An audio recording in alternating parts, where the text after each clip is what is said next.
चलिए बुलेटिन में बढ़ते आगे और इस वक्त की बड़ी खबर के साथ शुरुआत कर रहे हैं। आपको बता दें कि उत्तराखंड राज्य रजत जयंती वर्ष में यहां पर प्रवेश कर रहा है। बड़ी खबर इस वक्त की टीवी स्क्रीन पर आपको हम दिखा रहे हैं। राज्य स्थापना दिवस की पूर्व संध्या पर सीएम धामी के नेतृत्व में देहरादून के रेस कोर्स में स्वच्छता अभियान चलाया गया। सीएम धामी की प्रदेशवासियों से अपील। सीएम धामी ने स्वयं झाड़ू लगाकर पूरे प्रदेश की जनता को स्वच्छता का संदेश दिया।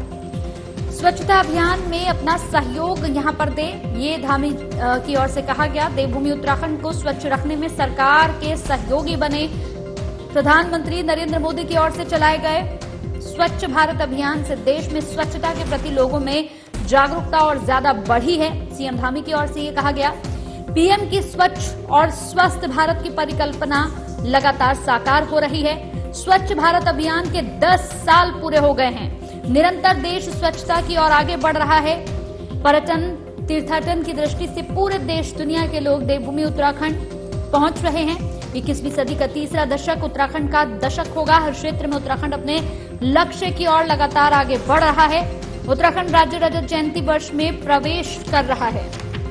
बड़ी खबर, आज अनेक क्षेत्रों में देश के अग्रणी राज्यों की श्रेणी में है उत्तराखंड। सतत विकास लक्ष्यों की रैंकिंग में उत्तराखंड को देश में प्रथम स्थान मिला है। जीएसडीपी में 33% की बढ़ोतरी हुई है। उत्तराखंड युवाओं को रोजगार देने में अग्रणी राज्य बना। एक साल में बेरोजगारी दर में 4.4% कमी आई है। स्ट्रीट लाइट की शिकायत के लिए नगर निगम के QR स्कैनर का भी शुभारंभ हुआ है। स्ट्रीट लाइटों के खंभों पर स्कैनर लगाया जाएगा। स्ट्रीट लाइट खराब होने पर कोई भी व्यक्ति इसकी शिकायत दर्ज कर सकता है। सीएम धामी ने बस हादसे में मृतकों की आत्मा की शांति और घायलों के शीघ्र स्वस्थ होने की भी कामना की। अल्मोड़ा बस हादसे में दिवंगत लोगों की स्मृति में प्रदेश भर में चलाया जा रहा है स्वच्छता सेवा अभियान। बड़ी खबर, स्थापना दिवस की आज पूर्व संध्या है। एक दिन पहले हम सब लोगों ने हमारे प्रधानमंत्री आदरणीय मोदी जी के नेतृत्व में पूरे देश के अंदर स्वच्छ भारत अभियान चला था और उसके 10 वर्ष पूरे हुए हैं। निरंतरता से देश स्वच्छता की ओर आगे बढ़ा है और हमारा राज्य पर्यटन की दृष्टि से, श्रद्धालुओं की दृष्टि से, तीर्थयात्रियों की दृष्टि से पूरे देश दुनिया के लोग यहाँ आते हैं। इसलिए हमारे राज्य में स्वच्छता होना बहुत जरूरी है और हमारे प्रधानमंत्री जी ने जो कहा है 21वीं सदी का तीसरा दशक उत्तराखंड का दशक होगा, उस दिशा में हम तेजी से आगे बढ़ रहे हैं। हर क्षेत्र में आज उत्तराखंड अपने मुकाम की ओर आगे बढ़ रहा है, लक्ष्य की ओर आगे बढ़ रहा है और कल से हम 24 साल पूरे करके 25वें साल में जा रहे हैं। इसलिए सभी लोग इस स्वच्छता के अभियान में भी सहभागी बने।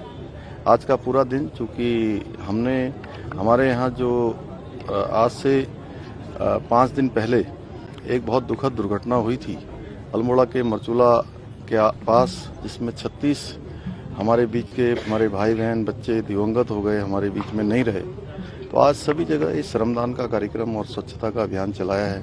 भगवान उनकी आत्मा को भी शांति दे और अपने श्री चरणों में स्थान दे। उनके पारिवारिक जनों को जो आघात पहुंचा है, कष्ट हुआ है, उनको इस कष्ट को सहने की शक्ति प्रदान करे और जो घायल हैं वो जल्दी स्वस्थ हों। साथ ही हमारा राज्य तेजी से आगे बढ़े और हिंदुस्तान के श्रेष्ठ राज्यों में हमारी गिनती हो। यह वक्त एक छोटे से ब्रेक का, जल्द हाजिर होंगे कुछ और खबरों के साथ।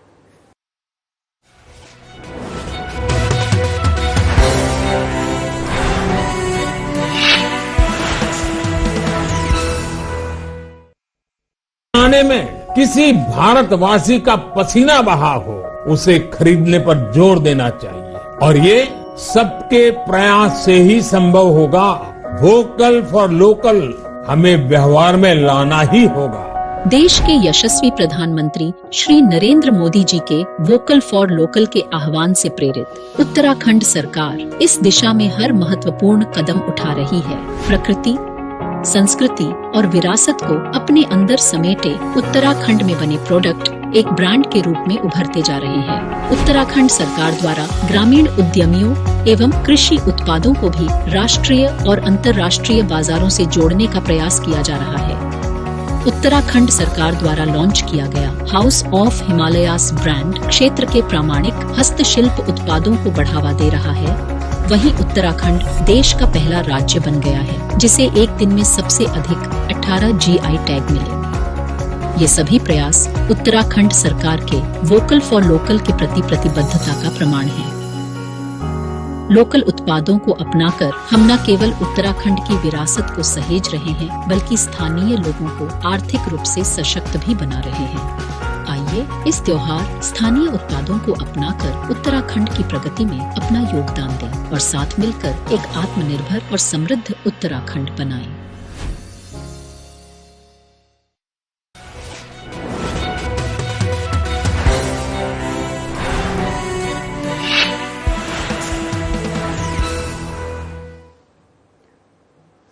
ब्रेक के बाद स्वागत है आपका। तो भीमताल में नगर निकाय चुनाव को लेकर नगर पालिका ने पूरी तैयारियां कर ली हैं। पहली बार नगर पंचायत से बनी नगर पालिका के चुनाव को लेकर भीमताल की जनता उत्साहित है। नगर पालिका भीमताल के अधिशासी अधिकारी उदयवीर सिंह ने कहा कि भीमताल नगर पालिका जो पहले नगर पंचायत थी वो अब नगर पालिका परिषद हो गई है, जिसका क्षेत्रफल 19 वर्ग किलोमीटर का है।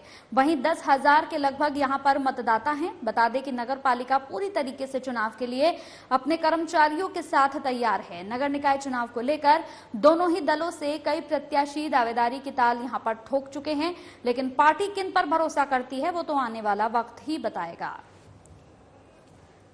भीमताल की तैयारी पूरी है, कर्मचारी तैयार हैं और नगर पालिका क्षेत्र लगभग 19 वर्ग किलोमीटर है।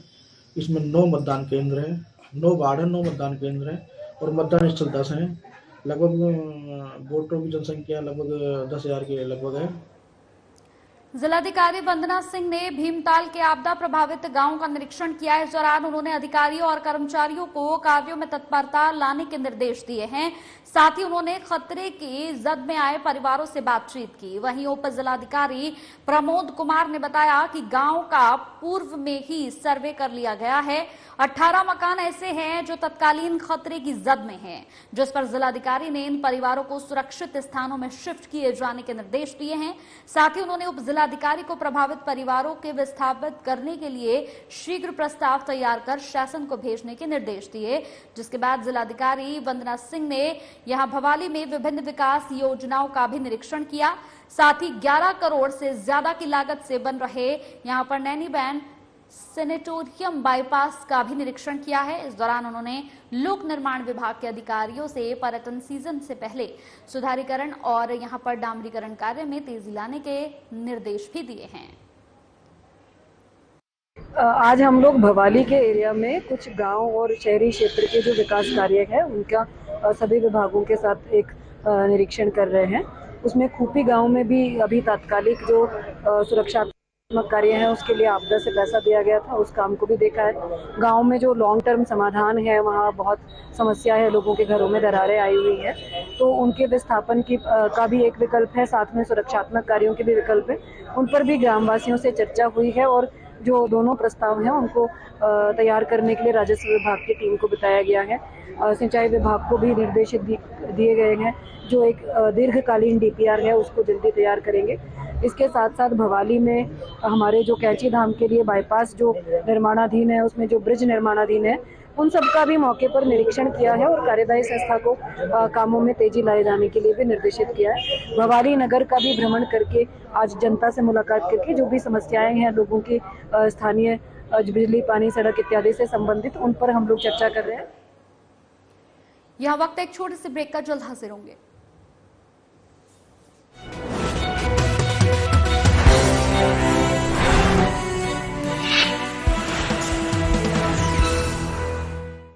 भारत माता की सुरक्षा में जिन सपूतों ने लहू बहाया है, उनके आश्रितों का दायित्व धामी सरकार ने उठाया है।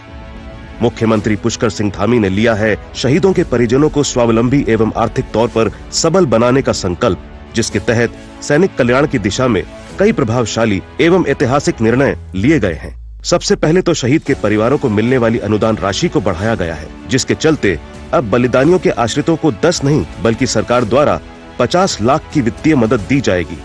इसके अलावा शहीदों के आश्रितों को सरकारी विभागों में नियुक्ति दी जाएगी। यही नहीं, सरकारी नौकरी के लिए आवेदन करने की समय सीमा को भी 2 साल से बढ़ाकर 5 साल किया गया है। मैं किरण रतूड़ी शहीद श्री राकेश चंद्र रतूड़ी जी की पुत्री मुख्यमंत्री श्री पुष्कर सिंह धामी जी का आभार व्यक्त करती हूँ, क्योंकि उनकी सरकार ने कहीं पर भी हमें अकेला नहीं पड़ने दिया। उनकी सरकार द्वारा हमें पूरा सहयोग दिया गया, वह सम्मान दिया गया। इतना ही नहीं, उत्तराखंड में देश के पहले सैन्य धाम का निर्माण भी करवाया जा रहा है। साथ ही किया जा रहा है अग्निवीरों के लिए सरकारी सेवाओं में आरक्षण की व्यवस्था का प्रावधान। कहना गलत नहीं होगा कि उत्तराखंड में सैनिक कल्याण को पहली प्राथमिकता दी जा रही है। मैं स्वाति भट्ट, शहीद भगवती प्रसाद भट्ट की पत्नी, आज उत्तराखंड सरकार का आभार प्रकट करना चाहती हूँ, क्योंकि उन्होंने कभी भी हमें अकेले नहीं पड़ने दिया। सरकारी नौकरी करने का अवसर देकर उन्होंने हमें सशक्त बनाया, सुविधाएं दी, व्यवस्थाएं सुनिश्चित करी। आज हम अपने घरों में, अपने प्रदेश में सुरक्षित हैं, सुरक्षित नींद ले रहे हैं, सुरक्षित चैन से जी रहे हैं, तो केवल और केवल उन्हीं के कारण से, जिन्होंने हंसते हंसते अपने प्राणों का बलिदान कर दिया। जिनकी प्रत्येक सांस मां भारती को अर्पित है, उनके उत्थान के लिए उत्तराखंड सरकार समर्पित है। सूचना एवं लोक संपर्क विभाग उत्तराखंड द्वारा जनहित में जारी।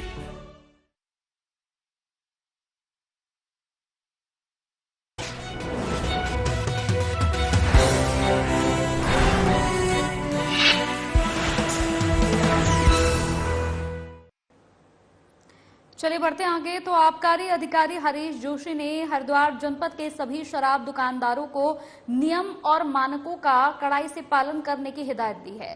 बता दें कि आबकारी नीति 2024 के तहत इस साल सभी दुकानों का आवंटन किया जा चुका है। बावजूद इसके शराब दुकान संचालकों की ओर से लगातार अनियमितताएं और ओवर रेटिंग की शिकायत आ रही है, जिसका संज्ञान लेते हुए आबकारी अधिकारी हरीश जोशी ने जनपद में यहां अधीनस्थ अधिकारियों को निर्देश दिए हैं। आबकारी विभाग की तरफ से जनपद के विभिन्न क्षेत्रों में अवैध शराब के विरुद्ध अभियान चलाया जा रहा है। रुड़की क्षेत्र अंतर्गत अधिकांश शराब की दुकानों पर ओवर रेटिंग की शिकायत के बाद विभागों की ओर से लगातार कार्रवाई की जा रही है। आबकारी निरीक्षकों को निर्देशित कर रखा है अपने जितने भी हैं कि वो दुकानों पर ओवर रेटिंग पर पूर्ण नियंत्रण स्थापित करें, और उसके लिए खरीदारी भी हो रही है अपनी तरफ से। और क्या कहते हैं, अभियान चल रहा था, उसकी कंसोलिडेटेड रिपोर्ट मेरे पास कुछ समय की है। 27 अभियोग उस समय दिवाली से पहले तक हमने दर्ज कर लिए थे, वो 4 तारीख तक चला था। उसके आगे की अभी मेरे पास उतनी कंसोलिडेटेड रिपोर्ट अभी नहीं है, बट हमने मेरे ख्याल से 32 से 33 अभियोग दर्ज किए होंगे, जिसमें हमने 900 या 1000 लीटर लगभग के करीब जो है शराब, अवैध शराब, कच्ची शराब को बरामद किया है। कच्ची शराब के साथ अंग्रेजी और देसी को भी। और अभी भी हमारी कार्रवाई रोज चलती ही रहती है।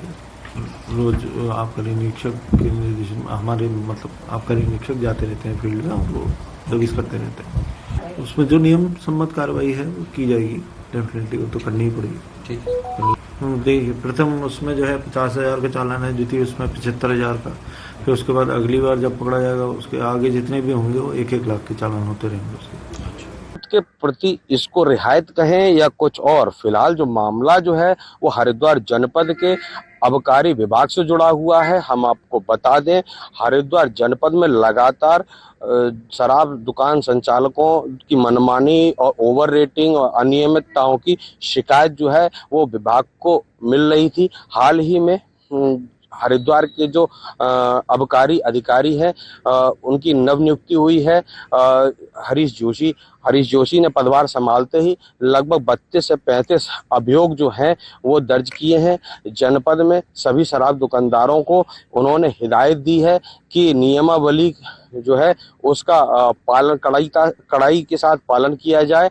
नियमावली और मानकों का विशेष ध्यान रखा जाए कि किसी प्रकार की ग्राहक को किसी प्रकार की असुविधा का सामना न करना पड़े। वहीं हम आपको बता दें, जनपद की अधिकांश दुकानों को उन्होंने चेताया है कि किसी प्रकार की ओवर रेटिंग और अनियमितताएं न करें, नहीं तो उन पर चालानी कार्रवाई और कानूनी कार्रवाई होगी। प्रदीप यादव की रिपोर्ट, साधना प्लस के लिए रुड़की से। आवास विकास स्थित सरस्वती विद्या मंदिर इंटर कॉलेज के यहाँ पर अर्धवार्षिक परीक्षा में कक्षा यहाँ पर 9th की सृष्टि रतोड़ी ने पूरे स्कूल में प्रथम स्थान प्राप्त कर स्कूल का नाम रोशन किया है, जबकि कक्षा 9th के अभिषेक राणा ने दूसरे स्थान पर बाजी मारी है। इसके अलावा कक्षा 8 के वैभव पंत पूरे स्कूल में तीसरे स्थान पर अव्वल आए हैं। बता दें कि स्कूल का अर्धवार्षिक परीक्षा परिणाम घोषित करने के लिए एक कार्यक्रम का आयोजन किया गया, जिसका शुभारंभ स्कूल के प्रधानाचार्य उमाकांत पंत, गृह परीक्षा प्रभारी रामगोपाल रतोड़ी, करणपाल बिष्ट और सतीश चौहान ने दीप प्रज्वलित कर किया। स्कूल के प्रधानाचार्य ने कहा कि जो छात्र प्रथम, द्वितीय और तृतीय नहीं आए हैं, उन्हें हताश होने की जरूरत नहीं है। वार्षिक परीक्षा में ज्यादा मेहनत करके वो इस मुकाम को हासिल कर सकते हैं। मीडिया प्रभारी नरेंद्र खुराना और परीक्षा प्रभारी रामगोपाल रतोड़ी ने बताया कि सृष्टि रतोड़ी ने 97.02% और अभिषेक राणा ने 96.4% और वैभव पंत ने 95.6% अंक प्राप्त किए हैं। इन तीनों होनहार छात्रों के साथ स्कूल के टॉप यहां पर 10 छात्रों को स्मृति चिन्ह और मेडल देकर हौसला अफजाई की गई है।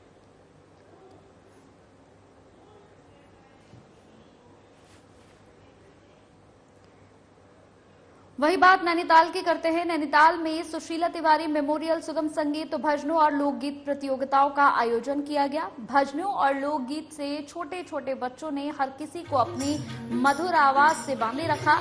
इस दौरान लोकगीत प्रतियोगिता के जूनियर वर्ग में हर्षिता गोसाई ने प्रथम, काव्या पांडे ने द्वितीय, दिव्यांशी गोसाई ने तृतीय पुरस्कार प्राप्त किया, जबकि कनिष्का होलिया और वत्सला शाह ने यहाँ संपन्ना पुरस्कार प्राप्त किया है।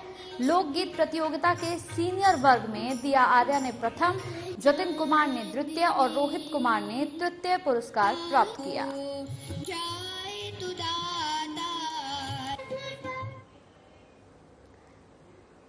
चलिए यहाँ वक्त एक और छोटे से ब्रेक का, जल्द हाजिर होंगे।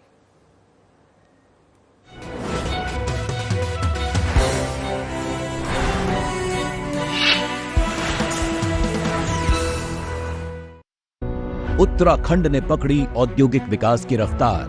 नए औद्योगिक क्षेत्रों के विस्तार से आएगा निवेश, बढ़ेगा रोजगार। प्रधानमंत्री श्री नरेंद्र मोदी के मार्गदर्शन और मुख्यमंत्री पुष्कर सिंह धामी की दूरदर्शी सोच के चलते प्रदेश में उद्योगों के लिए अनुकूल माहौल तैयार किया गया है। निवेशकों के लिए आकर्षक नीतियां लाई गई हैं। यही वजह है कि हाल ही में आयोजित ग्लोबल इन्वेस्टर्स समिट के दौरान करीब 3,57,000 करोड़ रुपए के निवेश प्रस्तावों पर हस्ताक्षर हुए हैं। उत्तराखंड सरकार के प्रयासों से राज्य में न सिर्फ व्यापक निवेश आ रहा है, बल्कि नए औद्योगिक क्षेत्रों का भी विकास किया जा रहा है। राज्य सरकार के प्रयासों पर मुहर लगाते हुए केंद्र सरकार ने national industrial corridor development program के तहत ऊधम सिंह नगर जिले के खुरपिया में इंडस्ट्रियल स्मार्ट सिटी विकसित करने की मंजूरी दी है। मुख्यमंत्री पुष्कर सिंह धामी का dream project Khurpia industrial city manufacturing का बड़ा केंद्र बनेगा। यहां 1265 करोड़ रुपए की लागत से 1002 एकड़ भूमि पर उद्योगों की स्थापना की जाएगी। परियोजना के माध्यम से करीब 20,000 करोड़ रुपए का निवेश आकर्षित किया जाएगा, जिससे राज्य में 75,000 से अधिक युवाओं को प्रत्यक्ष रूप से रोजगार मिलेगा।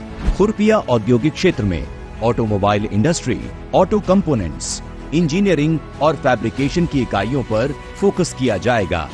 देश का प्रमुख औद्योगिक गलियारा अमृतसर कोलकाता इंडस्ट्रियल कॉरिडोर खुरपिया के करीब से होकर गुजरता है। कॉरिडोर से जुड़ने के कारण खुरपिया की रोड, रेल और एयर कनेक्टिविटी मजबूत होगी, जिससे औद्योगिक उत्पादों के निर्यात में सुविधा मिलेगी। नए औद्योगिक क्षेत्रों के विकास और व्यापक निवेश आकर्षित करके धामी सरकार सशक्त उत्तराखंड की मजबूत नींव रख रही है। औद्योगिक विकास ने पकड़ी रफ्तार, बढ़ रहा निवेश, मिलेगा रोजगार।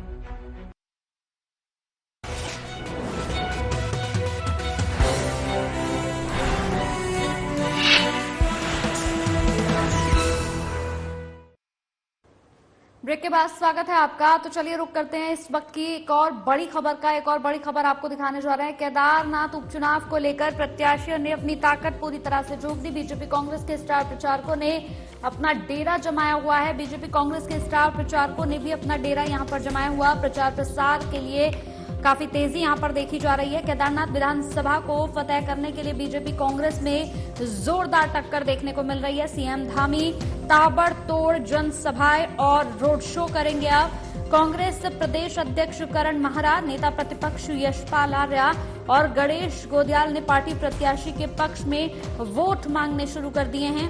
बीजेपी कांग्रेस के कई नेताओं की प्रतिष्ठा दांव पर लगी हुई है। 90,000 मतदाता अपने मताधिकार का प्रयोग करेंगे। 20 नवंबर को मतदान है और 23 नवंबर को मतगणना है।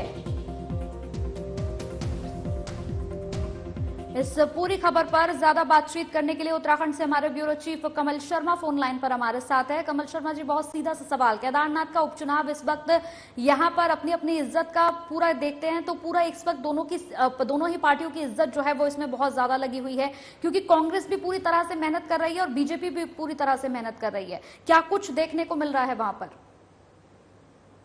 हाँ कंचन, बिल्कुल कहें तो कांग्रेस और भारतीय जनता पार्टी की प्रतिष्ठा का चुनाव केदारनाथ उपचुनाव है, क्योंकि आस्था से भी जोड़े और दोनों पार्टियों के भविष्य से भी जोड़े कि प्रतिष्ठा का ये है। कुल मिला के कहें तो भारतीय जनता पार्टी और कांग्रेस के बीच में ही जो है ये सीधी टक्कर दिखाई दे रही है, क्योंकि पहले भी हमने देखा है कि भारतीय जनता पार्टी और कांग्रेस के बीच में ही यहाँ पर टक्करें हुई हैं। कभी भारतीय जनता पार्टी का तो कभी कांग्रेस का प्रत्याशी जीता है।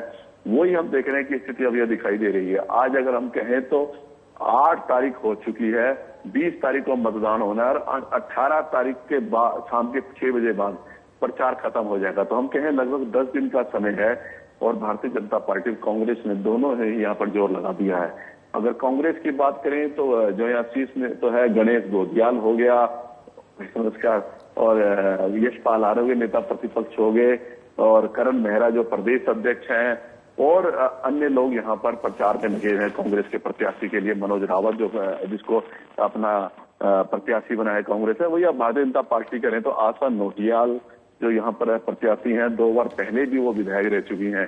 तो कुल मिला के कहें कि लगातार यहाँ पर दोनों पार्टियों के नेता अब प्रचार प्रसार में जुट गए हैं। अब कहें तो लगभग हम कहें तो 12-13 के बाद जो 4-5 दिन के होते हैं उस टाइम ज्यादा जोर पड़ेगा। पुष्कर सिंह धामी की वहां पर जनसभाएं होंगी, रोड शो होंगे। लगातार महेंद्र भट्ट भी अभी दिल्ली में थे, वहां के जो पर्वतीय लोग थे उनसे उन्होंने मुलाकात करी है, वहां के जाके चुनाव प्रचार करने की उनसे सहयोग मांगा है।